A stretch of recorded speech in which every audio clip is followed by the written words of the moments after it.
ఆ గురు పరమాత్మ ఈ సందర్భంగా ఏ మాట పలికిస్తే అది పలికే ప్రయత్నం అమ్మా. ఈ యూనివర్స్ అనేటువంటిది, అంటే ఈ విశ్వం అనేటువంటిది ధర్మంతో నడుస్తుంది. ఒక ఆకాశం కానీ, ఒక వాయువు కానీ, ఒక అగ్ని కానీ, ఒక జలము కానీ, ఒక పృథ్వీ కానీ, ఒక సూర్యుడు కానీ, ఒక చంద్రుడు కానీ, ఒక శనిగ్రహం కానీ, లేకపోతే ఒక కుజగ్రహం కానీ, గురుగ్రహం కానీ, ఈ ప్రపంచంలో ఉన్నటువంటి ప్రతి పదార్థం కూడా, లేదా ప్రతి వస్తువు కూడా, లేదా ప్రతి గ్రహం కూడా ఒక ధర్మానికి లోబడి నడుస్తుంది. ధర్మానికి లోబడి నడుస్తుంది. అలాగే ఈ ప్రపంచంలో ఉన్నటువంటి వాళ్ళు కూడా ఆ యొక్క ధర్మాలను గుర్తెరిగి ఆ ధర్మానికి అనుగుణంగా నడిచినప్పుడు ఆ ప్రయోజనాన్ని పొందటం అనేటువంటిది జరుగుతుంది. ఎందుకంటే ప్రపంచం మొత్తం కూడా ధర్మంతో నడుస్తుంది. ప్రపంచంలో ఉన్నటువంటి వాళ్ళందరూ కూడా ఆయా ధర్మాలను అనుసరించినప్పుడు మాత్రమే ఆ యొక్క ప్రయోజనాన్ని పొందగలుగుతారు. ఇప్పుడు మనం ఈ లోకంలో జన్మించామంటే ఈ లోకంలో మనకు కొన్ని ధర్మాలు విధింపబడి ఉన్నాయి. మనకు ఇవ్వబడినటువంటి ఆ ధర్మాలను మనం పాటించగలిగినప్పుడు, ఆచరించగలిగితే మనకు ఈ ప్రపంచం ద్వారా ఆ యొక్క ప్రయోజనాన్ని మనం పొందగలుగుతాం. అట్లా ఎవరైతే ధర్మబద్ధంగా జీవిస్తారో వాళ్ళు ఆ యొక్క లక్ష్యాన్ని సులువుగా చేరగలుగుతారు అని మనకు సూచించడం అనేటువంటి జరుగుతుంది. ఏమని చెప్తారు అంటే, వ్యాస భగవానుడు ధృతరాష్ట్రుడు వాళ్ళ ఇంటికి వస్తారనమాట. కురుక్షేత్ర సంగ్రామం కంటే ముందు వస్తే గాంధారి చెప్తుంది, నాయన తాతగారు వచ్చారు, నువ్వు వెళ్ళి తాతగారి ఆశీస్సులు తీసుకో, నీకు విజయం లభిస్తుంది అని చెప్పి గాంధారి చెప్తుంది. వెళ్ళి దుర్యోధనుడు వెళ్ళి వ్యాస భగవానుడికి నమస్కారం చేస్తారు. చేసిన తర్వాత గాంధారి అంటుంది, ఏమండి మరి దుర్యోధనుడు విజయాన్ని పొందాలి అని చెప్పి మీరు ఆశీర్వదించండి అని చెప్పి వ్యాస భగవానుని కోరుతుంది. ఎవరు? గాంధారి కోరితే అప్పుడు వ్యాస భగవానుడు ఎలా ఆశీర్వదించాడు అంటే, యతో ధర్మస్తతో కృష్ణ, యతో కృష్ణ తతో జయ అన్నారు. ఏమని చెప్పారు? యతో ధర్మస్తతో కృష్ణ, యతో కృష్ణస్తతో జయ అన్నారు. ఎక్కడైతే ధర్మం ఉంటుందో అక్కడ శ్రీకృష్ణ పరమాత్మ ఉంటాడు. ఎక్కడైతే శ్రీకృష్ణ పరమాత్మ ఉంటాడో అక్కడ విజయం ఉంటుంది అని చెప్పారు. అంటే ఇప్పుడు దుర్యోధనుడు గెలుస్తారని చెప్పినట్ట, ఓడిపోతారని చెప్పినట్ట అమ్మ? ఇప్పుడు దుర్యోధనుడు ఓడిపోతారని చెప్పినట్టేగా. అంటే డైరెక్ట్గా చెప్పాల, డైరెక్ట్గా మీ దుర్యోధనుడు ఓడిపోతారని చెప్పలేదు, కానీ ఏమని చెప్పాడు?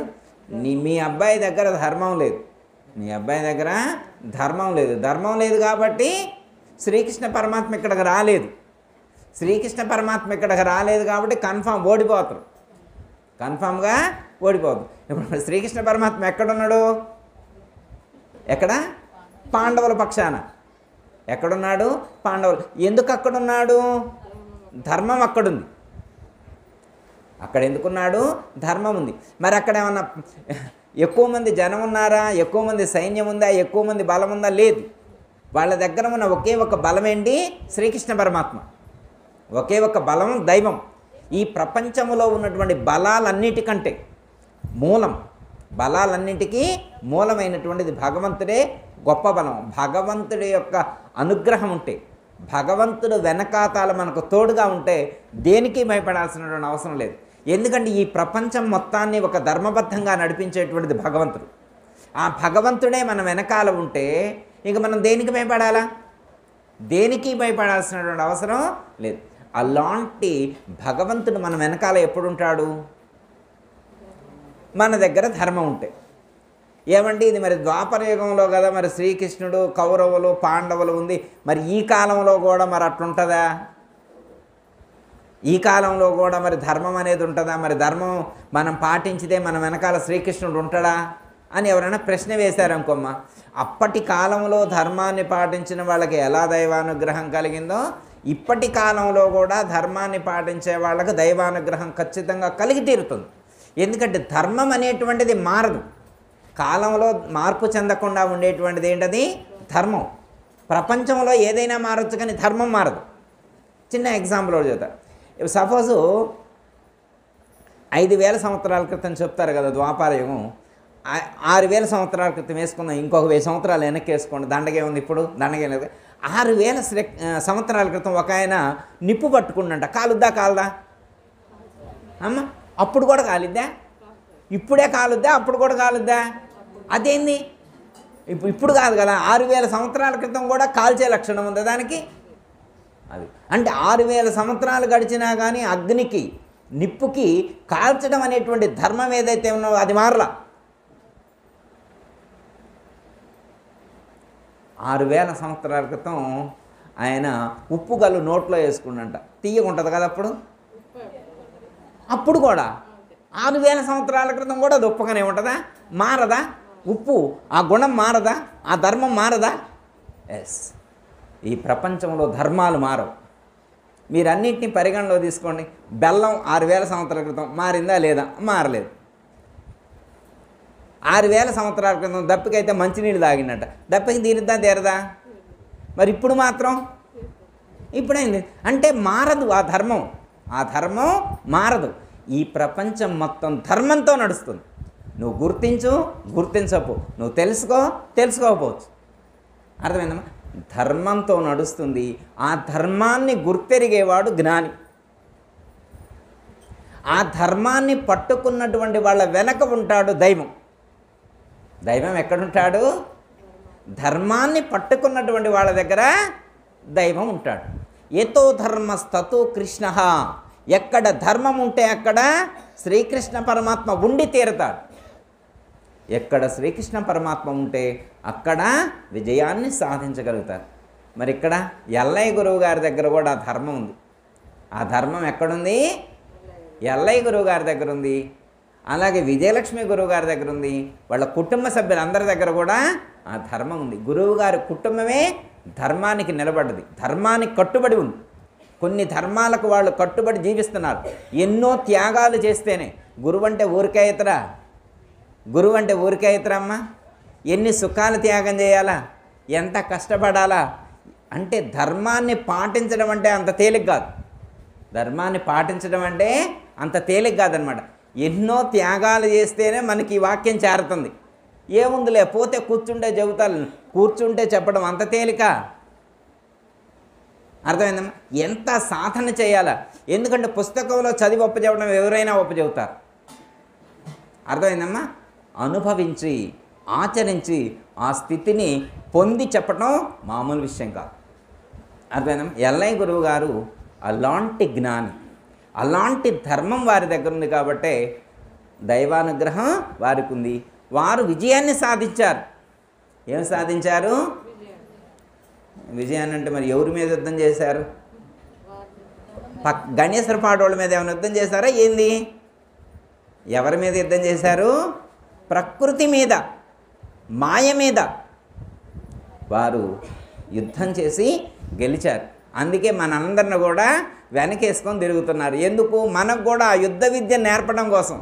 ఈ ప్రపంచాన్ని ఎలా గెలవాలి, ఈ సంసారాన్ని ఎలా దాటాలి, అర్థమైందమ్మా? మాయను ఎలా దాటాలి, అజ్ఞానాన్ని ఎలా విడిచిపెట్టాలి, ఈ యొక్క దీని మీద యుద్ధం చేయటం. యుద్ధం ఎక్కడ? మన మీద మనం చేయటమే యుద్ధం. ఎవరి మీద చేయాలి? ఇప్పుడు మనం పక్కింటోళ్ళ మీద యుద్ధం చేయాలి ఏంటి? ఇక్కడ రాంగలోనే ఎల్లయ్య గురువు గారి దగ్గర బొంగలోనే ఎదురింటోళ్ళ మీద, వెనకింటోళ్ళ మీద, ముందింటి మీద, పక్కింటోళ్ళ మీద, తోటికోళ్ళ మీద, అత్తగారి మీద, వాళ్ళ మీద యుద్ధం చేయమని చెప్తారా? ఇప్పుడు మనకు శత్రువులు బయట లేరు. ఏడున్నారు? లోపల ఉన్నారు. యుద్ధం చేయాల్సింది అంతరంగంలో, బయట కాదు. బయట ఉన్నోడిని కొట్టడం ఏముంది? వాడు నిద్రపోయేప్పుడు కర్ర తీసుకొని ఒకడు పీకితే చాలు పుట్టుకు అంటాడు. అది పెద్ద గొప్పదనం కాదు. అది కాదు గొప్పదనం. గెలవటం అంటే ఎక్కడ గెలవాలా? నీ మీద నీవు గెలవాలి. నీ ఇంద్రియాల మీద నువ్వు పట్టు సాధించాలి. నీ మనసు మీద, నీ ఇంద్రియాల మీద నువ్వు నిగ్రహ శక్తిని కలిగి ఉండాలి. అది కదా యుద్ధం అంటే. అరిషడ్వర్గాలు: కామము, క్రోధము, లోభము, మోహము, మదము, మాత్సర్యము, దంభము, దర్పము, ఈర్ష, అసూయ, రాగము, ద్వేషము, అహంకారము, మమకారము, ఇలాంటి వాటి మీద యుద్ధం చేయాలి. వాటి మీద నువ్వు విజయం సాధించాలి. అప్పుడు కదా మనం గురుభక్తులమయ్యేది. గురువుగారి దగ్గర చేరినందుకు ఉపయోగం ఏంటంటే పోతున్నామమ్మ, పోతున్నా, రోజు పోతున్నా, ఉదయం పోతున్నా, మధ్యాహ్నం పోతున్నా, సాయంత్రం రోజు పోతున్నా గురువుగారి దగ్గర, రోజు పోతున్నాం. మరి రోజు గురువుగారి దగ్గర పోతే మార్పేది అంటే మీరందరూ మారిపోయారు, ఓకే గ్రేట్. కానీ చాలామంది మారట్లేదు. రొటీన్గా వస్తున్నారు పోతున్నారు. ఇంటికాడికి పోయి చూస్తే వాళ్ళ ఏమంటారు, గిన్నెలు అంటారా, అన్నీ కూడా సొట్లు పోయి ఉన్నాయి. ఎందుకని? వాళ్ళు తోమి అయి ఉంటుంది అంటారా? అత్తగారి మీద వచ్చిన కోపంతో గట్టిగా సట్టి నేలకేది గట్టి కొడితే అంటే వాళ్ళు జ్ఞానులేనా? వాళ్ళు రోజు సత్సంగానికి వచ్చేవాళ్ళేనా? అదే నేర్చుకోవాల్సింది గురువుగారి దగ్గర. మార్పు చెందాలి. ఎన్నాళ్ళు మారాలి? ఎన్నాళ్ళకి మారాలా? ఎన్ని రోజులు సాధన చేయాలి? మరి గురువుగారి దగ్గరకు వచ్చింది ఎందుకు?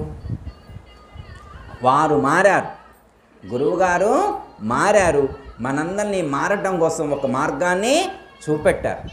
వారు చెప్పినటువంటి మార్గంలో మనం సాధన చేసినప్పుడు, వారు చెప్పినటువంటి మంత్రాన్ని అనుష్ఠానం చేసినప్పుడు, వారు చెప్పినటువంటి పద్ధతిగా ప్రాణాయామం చేసినప్పుడు, వారు చెప్పినటువంటి పద్ధతిగా ధ్యానం చేసినప్పుడు, వారు చెప్పినటువంటి పద్ధతిగా సేవ చేసినప్పుడు మనలో మార్పు వస్తుంది. వారు అలా జీవించారు. వాళ్ళ గురువు గారు నాగేంద్ర స్వామి వారు కూడా ఎంత శాంత స్వభావులో మరి ఆ గురువుకు తగ్గట్టు ఈ శిష్యుడు వీరు దొరికారు. వీరు కూడా అంతే శాంత స్వభావులు. అసలు ఎంత సాఫ్ట్గా ఉంటారో అర్థమైందమ్మా. ఆచరింపచేసేటువంటి గురువు దొరకటం మామూలు విషయం కాదు. ఇక్కడ ఏంటంటే ఆచరించడం అంటే ధర్మంగా జీవించటం. అర్థమైందమ్మా. మీరు వినే ఉంటారు, సత్య హరిశ్చంద్రుడు పేరు విన్నారమ్మా? వినే ఉంటారు, మీరు వింటారు, మీకు అందరికీ తెలుసు. సత్య హరిశ్చంద్రుడు ఆయన జీవితం మొత్తంలో ఒకటి చేయలేదు. ఏం చేయలేదు? అబద్ధం ఆడలేదు. ఆయన జీవితం మొత్తంలో ఏం చేయలేదు? అంటే ఒక మనిషి జీవితం మొత్తంలో అబద్ధం ఆడకపోతే ఎలా ఉంటుంది పరిస్థితి? అబద్ధం ఆడకపోతే ఎలా ఉంటుంది? అవునమ్మా. మరి గురువుగారికి అసలు అబద్ధం ఆడవలసినటువంటి పరిస్థితి వస్తా? వచ్చినా వారు ఆడరు.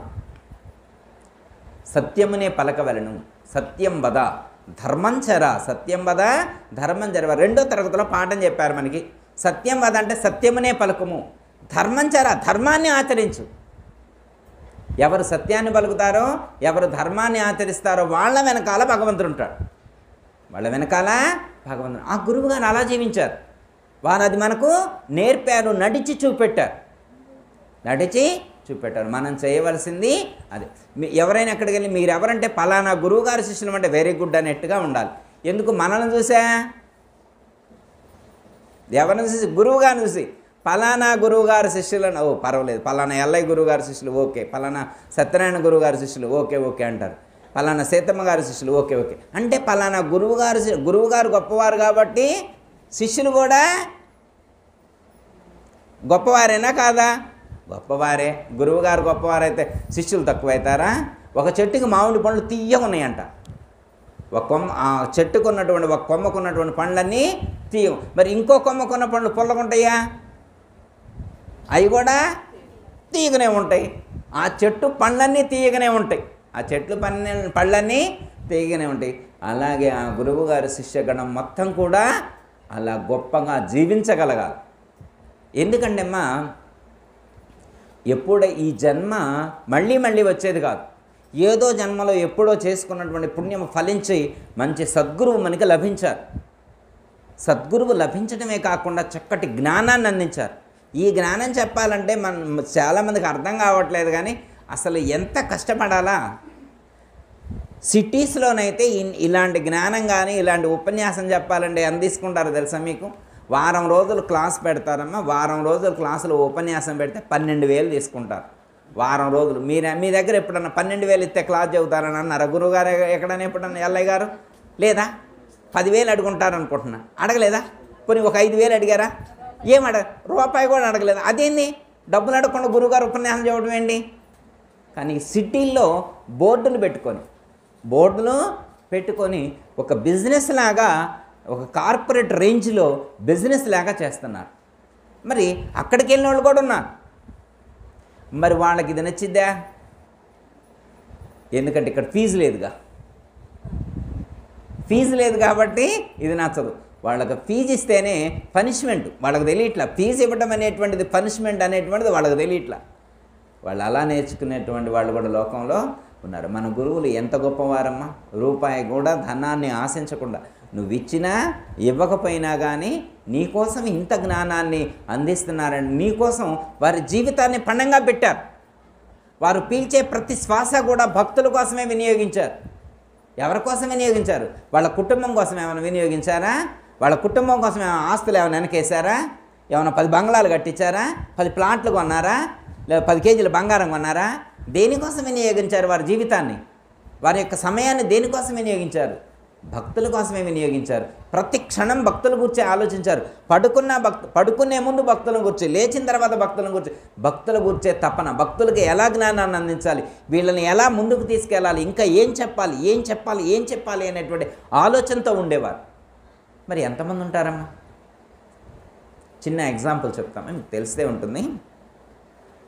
ఒక ఆయన అమెరికా వెళ్ళాడు. ఆయనకి వెళ్ళాడు అమెరికా వెళ్ళాడు. వెళ్తే వాళ్ళ ఫ్రెండ్ వాళ్ళ ఇంటికి వెళ్ళాడు. వెళ్తే మధ్యాహ్నం సాయంత్రం 4 అయింది. 4 అయిన తర్వాత వాళ్ళ ఫ్రెండ్ అన్నాడు, ఏరేరా స్కూల్ దాకా వెళ్ళొద్దాం, పిల్లవాడిని పికప్ చేసుకోవాలన్నాడు. వాళ్ళకి కొంచెం లేట్ అయింది. ఒక అర్ధగంట లేటుగా వెళ్ళారు.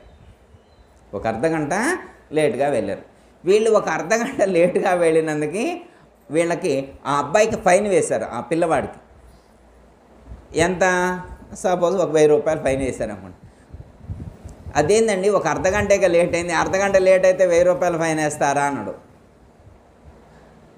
మా స్టాఫ్ ఒక మేడం ఒక అర్ధగంట మీ స్టూడెంట్ కోసం వెయిట్ చేసింది, అందుకోసం 1000 రూపాయలు. ఎందుకు వెయిట్ చేయాలమ్మా మేడం? మీ పిల్లవాడి కోసం ఒక అర్ధగంట ఎందుకు స్పెండ్ చేయాలి? ఒక అర్ధగంట ఎందుకు టైం వేస్ట్ ఎందుకు చేయాలి? ఒక అర్ధగంట సమయం ఒక టీచర్ ఒక అర్ధగంట సమయాన్ని వాళ్ళ పిల్లవాడి కోసం స్పెండ్ చేసినందుకు ఎంత ఫీజు తీసుకున్నారు? 1000 రూపాయలు తీసుకున్నారు. అర్థమైందమ్మా?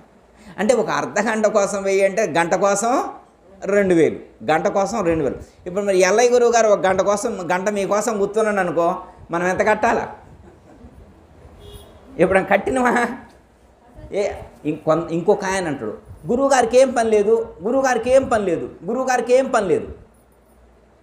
అంటే గురువుగారికి ఏమి పని లేక నీ కోసం ఎదురు చూస్తున్నాడా? అంటే జ్ఞానం లోపించినప్పుడు అలా ఆలోచిస్తారు. అర్థమైందమ్మా? గురువు గారి యొక్క ప్రతి క్షణం కూడా అత్యంత విలువైనటువంటిది. మీరు వినే ఉంటారు ఒక మాట, పద్యం నాకు మొత్తం రాదు, ఒక లైన్ అంట, ఒక పదం, ఊరకరారు మహాత్ములు ఉద్ధరించుటకు తప్ప. విన్నారమ్మ పేరు ఎప్పుడన్నా? ఇట్లా విన్నారా ఈ పదం? గురువుగారు చెప్పే ఉంటారు.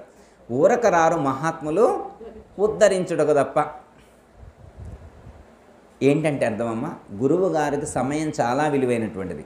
వారు కూర్చొని ధ్యానం చేసుకోవచ్చు, కూర్చొని మంత్ర అనుష్ఠానం చేసుకోవచ్చు, కూర్చొని సద్గ్రంథ పఠనం చేసుకోవచ్చు. అయినా కానీ వారు వాటి విలువైనటువంటి వారి యొక్క సమయాన్ని ఆపి సాధన కోసం వినియోగించవలసినటువంటి 1 గంట సమయాన్ని ఆపి మీ ఇంటికి వచ్చారు అంటే నువ్వు ఆలోచించు. మీ ఇంటికి రావాల్సిన అవసరమే ఉంది? వారు ఆ మాత్రం పుస్తకం చదువుకోలేరా? ఆ మాత్రం ధ్యానం చేసుకోలేరా? ఆ మాత్రం అనుష్ఠానం చేసుకోలేరా? ఎందుకు వచ్చారు మీ ఇంటికి? ఎందుకు? మిమ్మల్ని ఉద్ధరించడం కోసమే. వితౌట్ ఇన్విటేషన్, వితౌట్ ఇన్ఫర్మేషన్, మీరు ఆహ్వానించకపోయినప్పటికీ కూడా, మీరు పిలవకపోయినప్పటికీ కూడా గురువుగారు మీ ఇంటికి ప్రత్యేకించి పని కట్టుకొని వచ్చారు అంటే మీరు వెంటనే ఎదురు వెళ్ళి స్వాగతం కలిపి సాష్టాంగ నమస్కారం చేయాలి. ఎందుకంటే మిమ్మల్ని ఉద్ధరించడం కోసం మాత్రమే వారు వచ్చారు. అంతే అమ్మా. అయితే ఏంటంటే మరి గురువుగారి సమయం అంత విలువైందని ఎంతమందికి తెలుసు? గురువుగారికి పని ఏమి లేదుగా, ఇంటికాడ అట్నే వస్తుంటాడులే, మా ఇంటికి అట్నే వస్తారు గురువుగారు అనేవాళ్ళు ఎంతమంది లేరు? పని లేకొచ్చాడా? పని లేక కాదు, మనల్ని ఉద్ధరించడం కోసం వచ్చారు. ఆ విలువ తెలిసిన వాళ్ళు అలా భావిస్తారు, విలువ తెలియని వాళ్ళు ఇలా భావిస్తారు. అర్థమైందమ్మా? గురువుగారు మహాజ్ఞాని, వారు ధర్మంగా జీవించారు, కాబట్టి వారు విజయాన్ని సాధించారు, ఆ యొక్క లక్ష్యాన్ని చేరుకున్నారు. మనందరం కూడా ఆ లక్ష్యాన్ని చేరుకోవడం కోసం వారు చక్కటి మార్గాన్ని నిర్దేశించారు, చక్కటి మార్గాన్ని చూపెట్టడం అనేటువంటిది జరిగింది. అందుకే మనం ఏం చేయాలి? ధర్మాన్ని పాటించాలి. ఏ ధర్మాన్ని? గురువు గారు ఏ ధర్మం చెప్పారో ఆ ధర్మాన్ని, దాన్ని పాటిస్తే చాలు. మనం ఏం చేయగల? ధర్మో రక్షతి రక్షణ అని చెప్పారు. నువ్వు ఎప్పుడైతే ధర్మాన్ని రక్షిస్తావో ఆ ధర్మమే నిన్ను రక్షిస్తుంది అని చెప్పారు. అయితే ఈ ప్రపంచంలో తక్కువ టైంలోనే అయిపోద్దమ్మా.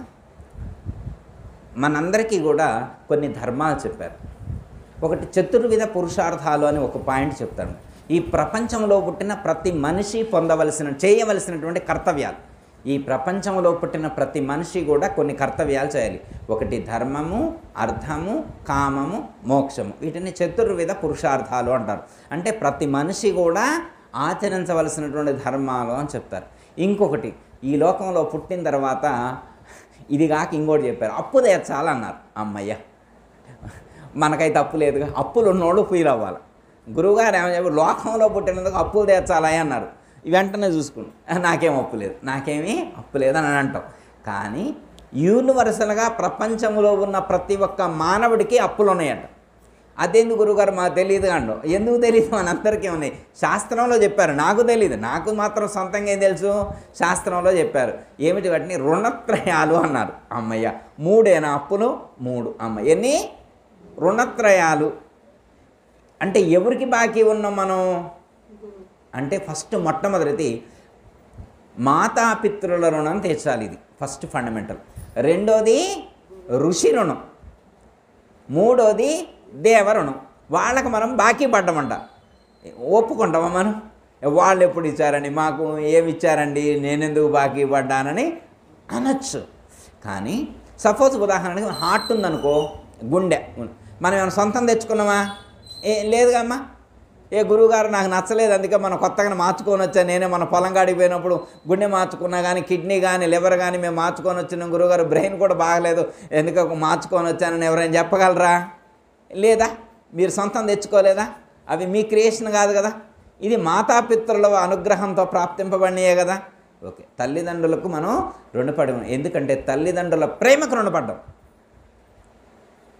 తల్లిదండ్రులు ఈ ప్రపంచంలో నిస్వార్థంగా ప్రతిఫలాన్ని ఆశించకుండా మనకు ప్రేమను పంచిన వాళ్ళు తల్లిదండ్రులు. అందుకే మన వేదంలో మాతృదేవోభవ, పితృదేవోభవ అని చెప్పారు.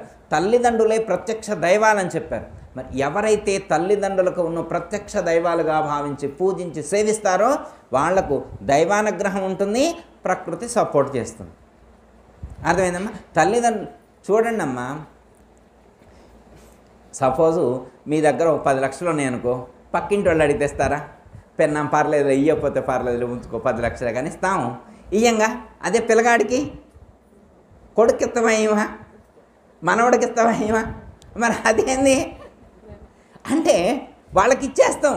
నువ్వేమన్నా నీకోసం ఏమన్నా ఓ చొక్కా కొనుక్కున్నా లేదు, ఓ పంచ కొనుక్కున్నా లేదు, ఓ వాచ్ కొనుక్కున్నా లేదు, సెల్ ఫోన్ ఏమో కొత్తగా ఏం లేదు, పాత ఫోను చిన్నది డబ్బా ఫోన్ పట్టుకొని తిరుగుతున్నాడు. మనవడికి 20,000 పెట్టి ఫోన్ కొనిచ్చిండు. ఏందయ్యా? ఆ భార్య అడిగింది, ఏందయ్యా నువ్వు మామూలు ఫోన్ పట్టుకొని తిరుగుతున్నావు, డబ్బా ఫోన్, మనవడికి 20,000 ఫోన్ కొనిచ్చిన వెంటనే ఏం కాదులే, మనకెందుకు, ముసలోళ్ళకి కాదు, అయిపోయింది మన దుకాణం బంద్ చేసే పరిస్థితి ఏర్పడింది. కేలుకతం, వాళ్ళకు భవిష్యత్తు ఉంది, వాళ్ళకు కావాలని. అంటే తాను కష్టాన్ని అనుభవిస్తూ తాన్ని సుఖాన్ని పొందకుండా కొడుకుల కోసం, కోడళ్ళ కోసం, బిడ్డల కోసం, అల్లుళ్ళ కోసం, మనవళ్ళ కోసం దాచి దాచి దాచి దాచి ఇచ్చేది ఎవరమ్మా? ఇచ్చేది ఎవరిస్తారమ్మా? 100 రూపాయలు పక్కింటి వాళ్ళు ఇస్తే రెండో రోజు వచ్చి అడుగుతారు 100 ఇవ్వ అని. అసలే అని 100 వదిలేసేవాళ్ళు ఎంతమంది ఉంటారు? 100 అంటే 1000 వదిలేస్తారా? అదేమ్మా, తల్లిదండ్రులు అంతా ప్రేమను పంచారు. ఈ ప్రపంచంలో భగవంతుడు మనకు ప్రత్యక్షంగా కనపడడం, మన తల్లిదండ్రులు ప్రత్యక్షంగా భగవంతుడి రూపంలో మనకు కనిపించి ఎంతో హెల్ప్ చేశారు. వాళ్ళ రుణం తీర్చుకోవాలి. మరి తీర్చుకుంటారా? మీరు తీర్చుకుంటారు, నాకు తెలుసు, మీరు తీర్చుకుంటారు. ఒక పద్యం అమ్మ, మాతృసేవ కన్న మహిన లేదు ఘనము, రాయి పెట్టి కొలువ రాదు ముక్తి, ప్రాణమున్నవాడిని పట్టించుకోరాదా సర్వధర్మ రూప సత్యయాక అని చెప్పారు. మాతృసేవ కన్నా మహిన లేదు ఘనం. తల్లిదండ్రులు మంచంలో ఉంటే, అత్తమామల మంచంలో ఉంటే వాళ్ళకి సేవ చేయకుండా, ఇవాళ ప్రదక్షిణ ఉంది గుడికానని చెప్పి వాళ్ళకి టిఫిన్ పెట్టకుండా, టీ పోయకుండా, అన్నం పెట్టకుండా గుడి చుట్టూ ప్రదక్షిణ తిరిగితే ముక్తి రాదు. మాతృసేవ కన్నా మహిన లేదు గనము, రాయి పెట్టి కొలువ రాదు ముక్తి. ప్రాణం ఉన్నవాణ్ణి, ప్రాణాలతో ఉన్నోడిని వదిలిపెట్టి ప్రాణం లేనటువంటి గుళ్ళో ప్రాణం లేదని కాదమ్మా, విగ్రహ ప్రతిష్ఠ చేసిన ప్రాణ ప్రతిష్ఠ ఉంటుంది, కానీ అక్కడ మాట్లాడటలేదు, అక్కడ చూడట్లేదు. ఇక్కడ మాట్లాడే దేవుడు, తల్లిదండ్రులు ఎవరు? మాట్లాడే దేవుళ్ళు, చూసే దేవుళ్ళు, వినే దేవుళ్ళు, నడిచే దేవుళ్ళు, నువ్వు పెడితే తినే దేవుళ్ళు ఉన్నారు. అర్థమైందమ్మా? ఇలాంటి దేవుళ్ళకి సేవ చేస్తే దైవానుగ్రహం కలుగు. వాళ్ళ రుణం ఒకటి తీర్చాలి. రెండోది ఋషి రుణం. ఋషి రుణం అంటే ఎవరు రుణం? ఋషులు అంటే, ఓ గురువుగారు వాళ్ళు ఎక్కడ ఉంటారు, అసలు వాళ్ళకి నాకేం సంబంధం, నేనేం బాకీ అని మీరు అనుకోవచ్చుగా. అనుకుంటారు. మీరు అనుకోరా, నేను అనుకుంటున్నాను. మీరు మహాజ్ఞానులు కాబట్టి మీరు ఋషుల రుణం తీసుకునేటువంటి ప్రయత్నం చేస్తారు. ఋషి రుణం అంటే ఋషులు అందించినటువంటి జ్ఞానాన్ని మనం వింటూ ఉన్నాం. ఇప్పుడు అమ్మగారు ఇందాక శాంగదేవుడి గురించి, జ్ఞానదేవుని గురించి చెప్పారు కదా, మరి అది రాసింది ఎవరు? ఒక ఋషి. రాసింది ఎవరు? ఒక ఋషి. ఆ ఋషి రాసుంటేనే కదా మనం చెప్పుకొని ఆచరించేది. మరి ఆ ఋషి చెప్పింది మనం విన్నామంటే ఆ ఋషికి రుణపడి ఉన్నామని అర్థం. ఇప్పుడు సపోజ్ భగవద్గీత చదువుతున్నామంటే దాన్ని చెప్పినటువంటి వారికి, రాసినటువంటి వారికి, దాన్ని ముద్రించి అందించి అందరికీ పంచిపెట్టినటువంటి అందరికీ మనం రుణపడి ఉన్నట్టే. అర్థమైందమ్మా? ఇప్పుడు సపోజ్ ఇందాక వెంకటరామ మంచి పాట పాడింది, ఆ పాట పాడితే ఆ పాట రాసిన ఆయనకు రుణపడి ఉన్నాం, చదివిన వాళ్ళకి రుణపడి ఉన్నాం. మరి ఊరికనే ఉంటుందా? భలేగుంది, భలేగుంది, నువ్వు భలేగుందంటే వాళ్ళకి రుణపడ్డట్టు అర్థం. నువ్వు వినంగలోనే భలేగుందని అంటే వాళ్ళది విన్నందుకు నువ్వు ఆచరించాలనేటువంటి ప్రయత్నం చేస్తా. అందుకే వారికి నమస్కారం. అందుకని వాళ్ళకి ఋషులకు నమస్కరించాలి. వేరే ఏం చేయక్కల. ఋషి రుణం ఎలా తీరుతుంది అంటే, ఋషి రుణం అంటే గురువుగారమ్మ, గురువుగారే ఉన్నారనుకో, ఆ గురువుగారు ఏం చెప్పారో దాన్ని ఆచరించడమే ఋషి రుణం. గురువుగారు మన నుండి ఏమీ ఆశించరమ్మా, భౌతికమైనటువంటి దేన్ని కూడా ఆశించరన్నమాట. ఎందుకంటే వారు చెప్పింది మనం విని ఆచరిస్తే చాలు, వారి రుణం తీరిపోయింది. గురువుగారి యొక్క రుణం ఎప్పుడు తీరిద్ది? వారు చెప్పింది విని ఆచరిస్తే. ఎందుకంటే అమ్మా, ఇప్పటి కాలంలో వేదాంతం అంటే తేలికైపోయింది, యూట్యూబ్లో కొడితే ఎమ్మటే వచ్చేస్తుంది. కానీ ఒకప్పుడు ఎంత కష్టమయ్యేది. గురువుగారి వెంట ఉండాలి, గురువుగారి ఎంట ఉండాలా, గురువుగారి వెంట ఉండాలన్నమాట. గురువుగారు ఎప్పుడో తెల్లవారుదామున లేస్తారు, శిష్య అంటాడు, అటెన్షన్లో కూర్చోవాలి. కూర్చుంటే ప్రజ్ఞానం బ్రహ్మ అన్నాడు, ఇక వాడు వెంటనే రాసుకుంటాడు. ఇక అంత ఈ రోజుకి అయిపోయింది బోల. మళ్ళీ ఎప్పుడో వారం రోజుల తర్వాత ఎప్పుడో అర్ధరైతే రెండింటప్పుడు వేస్తారు, శిష్య అంటాడు, గురుదేవా అనాల, అహం బ్రహ్మస్మి, ఓకే రాసుకుంటాడు. అంటే అట్లా నేర్చుకొని వాళ్ళు, పుస్తకాలు కూడా లేవు, మస్తకాల్లోనే రాసుకొని వాళ్ళు మస్తకాల్లోనే రాసుకొని మనకు అందించారు. అలాంటి ఋషులందరికీ కూడా మనం రుణపడి ఉన్నాం. వాళ్ళు చెప్పినటువంటి జ్ఞానాన్ని మనం ఆచరిస్తే ఆ రుణం తీరుద్ది. వాళ్ళేం డబ్బులు అడగట్లా మనల్ని. నేను రాసిన బుక్ చదువుతానుగా, నేను రాసిన పాట చదువుతానుగా, నువ్వు నాకు ఎంత ఇస్తామని అడగట్లా. వాళ్ళ రుణం ఎప్పుడు తీరుద్ది అంటే, వాళ్ళు చెప్పింది మనం ఆచరించి వాళ్ళకు కృతజ్ఞతగా ఒక్క నమస్కారం చేస్తే చాలు, వాడి రుణం తీరిపోయింది. ఇంకొక రుణం ఉంది, అది చెప్తే క్లోజ్ అయిపోయింది. మనం దేవతలకు రుణపడి ఉన్నామంట. ఎవరికి? వాళ్ళు ఎప్పుడు ఇచ్చారని మనకు అప్పు? దేవతలకు మనం ఎప్పుడు రుణం ఉన్నారా మీరు? నాకేం తెలియదు. యారు బాబు, దేవతలకు ఏమన్నా నువ్వు రుణపడ్డావు? అప్పు తీసుకున్నావు వాళ్ళ దగ్గర? ఏం తీసుకోలేదా? ఏం తీసుకోపోతే తీసుకుంటే అప్పు కట్టాలి.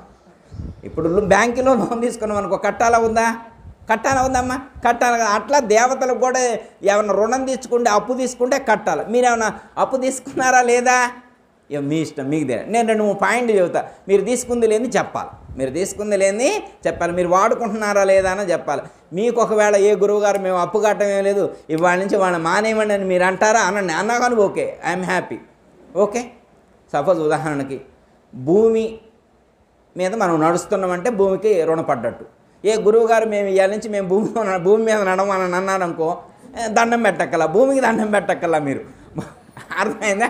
రెండోది, మంచినీళ్ళు తాగుతున్నారనుకో, జలభూతానికి అర్థమైందమ్మా? గంగామాతకు రుణపడి ఉన్నామని అర్థం. ఏ గురువుగారు మేము ఇవాళ నుంచి అసలు నీళ్లు తాగమేమి లేదు, వాళ్ళకి మేము ఎందుకు దండం పెట్టాలని మీకు అనిపిస్తే నీళ్లు తాగమాకండి, వాళ్ళకి రుణపడం. ఇదైనా ఓకే. ఒకవేళ మీకు గాలి దేవుడి మీద కూడా కోపం వచ్చి ఆయన్ని మనం ఎందుకు పీల్చుకోవాలా, ఆయనకు మనం ఎందుకు అప్పబడాలా, నేను ఇవాళ నుంచి గాలి వేయాలని అన్నారనుకో, ఓకే, గాలి దేవుడికి కూడా నువ్వు అప్పు కట్టక్కల్లా, దండం పెట్టక్కల్లా. అలా చేయగలమా? భూమి మీద నడవకుండా, మంచినీళ్ళు తాగకుండా, గాలి పీలవకుండా. ఇంకోటి టెంపరేచర్, అగ్నిభూతం మనలో నాడులలో ప్రవహిస్తుంది. ఎక్కడ ప్రవహిస్తుంది? మన నాడులు కూడా ఎప్పుడు కూడా సమస్థితిలో ఉండటానికి, టెంపరేచర్ సమస్థితిలో ఉండటానికి నాడీ వ్యవస్థ సపోర్ట్ చేస్తుంది అగ్నిభూతాన్ని తీసుకొని. మరి అలాంటి అగ్నిభూతం మన నాడులో సమస్థితిలో లేకపోతే రక్త ప్రసరణ జరగదు. నాడుల్లో అగ్నిభూతం సరిగ్గా లేకపోతే ఏం జరగదు?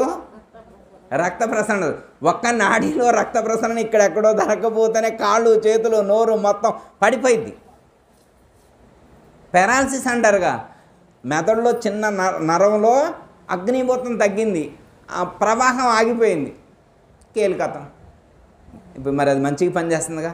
నాడులన్నీ సరిగ్గా పనిచేస్తేనే కళ్ళు చూడగలుగుతున్నాయి, చెవులతో వినగలుగుతున్నాం, ముక్కుతో వాసన ఎరగలుగుతున్నాం, చర్మంతో స్పర్శ ఎరగలుగుతున్నాం, నాలుగుతో రుచులు ఎరగలుగుతున్నాం, మంచిగా నడవగలుగుతున్నాం, తినగలుగుతున్నాం, పని చేసుకోగలుగుతున్నాం, కూర్చొని మంత్రం చదువుకోగలుగుతున్నాం, ఇక్కడికి వచ్చి బోధ వినగలుగుతున్నాం, ఇంటికి వెళ్ళి ఆచరించగలుగుతున్నాం. ఇవన్నీ ఎలా చేయగలుగుతున్నాం? అగ్నిభూతం నాడుల్లో సరిగ్గా పనిచేస్తే, శరీర వ్యవస్థ సరిగ్గా ఉంటే, మనసు బాగుంటే, ఇంద్రియాలు బాగుంటే ఇయ్య. ఏ గురువుగారు దాన్ని ఆగమండి, అగ్నిభూతానికి నేను అప్పుండను ఏముండను అంటే మీ ఇష్టం. దేవతలంటే వీళ్ళే కాదు, ఇంకా చాలామంది ఉన్నారు. నియమిత దేవతలు ఈ విశ్వాన్ని నడిపేటువంటి వాళ్ళు 33 దేవతలు ఉన్నారు. ఈ విశ్వాన్ని నడిపేటువంటి వాళ్ళు ఎంతమంది ఉన్నారు? 33 మంది ఉన్నారు. అంటే ఈ ఖండాన్ని నడిపే, ఈ బ్రహ్మాండాన్ని ఒక బ్రహ్మాండం నడవడానికి 33 మంది దేవతలు కావాలి. అలాంటి 33 దేవతలకు మనం రుణపడున్నాం. శరీరంలో ఉన్నటువంటి నియమిత దేవతలకు మనం రుణపడున్నాం. వాళ్ళు ఉంటేనే ఈ బ్రహ్మాండం కానీ, ఈ పిండాండం కానీ, ఈ వ్యవస్థ నడుస్తుంది. వాళ్ళు లేకపోతే ఈ వ్యవస్థ నడవదు, ఆగిపోతుంది. అర్థమైందమ్మా? మనకి ఈ శరీరంలో 25 స్థూల శరీర భాగాలు పంచభూతాల వల్ల ఏర్పడి, తన్మాత్రకుల వల్ల ఏం ఏర్పడ్డాయి? పంచతన్మాత్రకుల వల్ల 25 ఇంద్రియాలు, పంచతన్మాత్రకుల వల్ల ఏం ఏర్పడ్డాయి? 25 ఇంద్రియాలు, పంచభూతాల వల్ల 25 స్థూల, మొత్తం 50 ఏర్పడ్డాయి అంట. అవన్నీ ఏర్పడటానికి కారణం పంచతన్మాత్రకులు, పంచభూతాలు. అవి లేకపోతే ఈ శరీరమే. కాబట్టి మనం ఈరోజు ఇంత ఆరోగ్యంగా ఉండి గురువుగారు చెప్పిన జ్ఞానాన్ని ఇంత గొప్పగా మనం వినగలుగుతున్నామంటే దేవతల యొక్క అనుగ్రహం ఉండటం వల్ల, దేవతల యొక్క శక్తి మనలో ప్రసరితం కావటం చేత మనం ఇలా జీవించగలుగుతున్నాం. కాబట్టి వాళ్ళకు రుణపడున్నాం. వాళ్ళకు నువ్వేం చేయక్కర్లా, ఎలా రుణం తీరుద్ది అంటే వాళ్ళకి నమస్కారం చేయటం. రెండోది, సమస్త ప్రాణులలో కూడా ఆకలి దప్పికలు సమానంగానే ఉన్నాయని గుర్తించి వాళ్ళ యొక్క అవసరాన్ని తీర్చడం. ఆకలైన వాళ్ళకి అన్నం పెట్టడం, దప్పికైన వాళ్ళకి మంచినీళ్ళు ఇవ్వటం, ఇంకా నీకు ఏదైనా చేతనైన సహాయం చేస్తే దేవతల యొక్క రుణం తీరుతుంది అని చెప్పి శాస్త్రంలో మనకు చెప్పారమ్మా. ఈ ప్రపంచంలో పుట్టిన ప్రతి ఒక్కరు కూడా ఫస్ట్ చతుర్వేద పురుషార్థాలు పాటించాలి. ధర్మము, అర్థము, కామము, మోక్షము, అలాగే రుణత్రయాలను కూడా మనం ప్రతి ఒక్కళ్ళం కూడా తీర్చాలి. అప్పుడు తీర్చినప్పుడు మాత్రమే ఈ జ్ఞానబోధ వినటానికి అర్హత వస్తుంది. ఆ గురువుగారు చెప్పినటువంటి దానికి సార్థకత ఎప్పుడు చేకూరుతుంది? గురువుగారి యొక్క రుణం ఎలా తీరుతుంది? ఎన్ని జన్మలలో ఎంత చేసినా ఆ రుణం తీరుద్దమ్మా. గురువు యొక్క రుణం తీర్చబడేటువంటిది కాదు. కానీ ఒక ఉపాయం చెప్పారు, నువ్వేం చేయగల, గురువుగారు చెప్పినట్టుగా ఆచరిస్తే చాలు వారు రుణం తీర్చినటువంటి వాడు అవుతావు. రుణం తీరదు, కాకపోతే మన సాటిస్ఫాక్షన్ కోసం అలా చెప్పారు అంతే. అర్థమైందమ్మా? వారు రుణం తీర్చడానికి మనం ఎంతటి వాళ్ళం? మనం సరిపోతామా వారు రుణం తీర్చడానికి? వారు చేసిన సేవ ఎంత, వారు చెప్పిన జ్ఞానం ఎంత, మనం చేసే సేవ ఎంత? అర్థమైందమ్మా? అంత పెద్ద మహాత్ముడికి ఇంత చిన్న సేవ చేస్తే ఏమి రుణం తీరుద్ది? అది మన తృప్తి కోసం చెప్పారు. మనం ఆ పద్ధతిగా జీవించి కనీసం మనం చెప్పిన పద్ధతిగానైనా కానీ సేవ చేసి వారి రుణం తీర్చుకుంటే ఈ జన్మ సార్థకం అవుతుంది. మరి అలాంటి గొప్ప గురువుగారు మీకు లభించారు, గొప్పటి జ్ఞానాన్ని అందించారు. మరి వారు ఏ జ్ఞానాన్ని అందించారో అదే జ్ఞానాన్ని మరి విజయలక్ష్మి గురువుగారు కూడా అందిస్తున్నారు.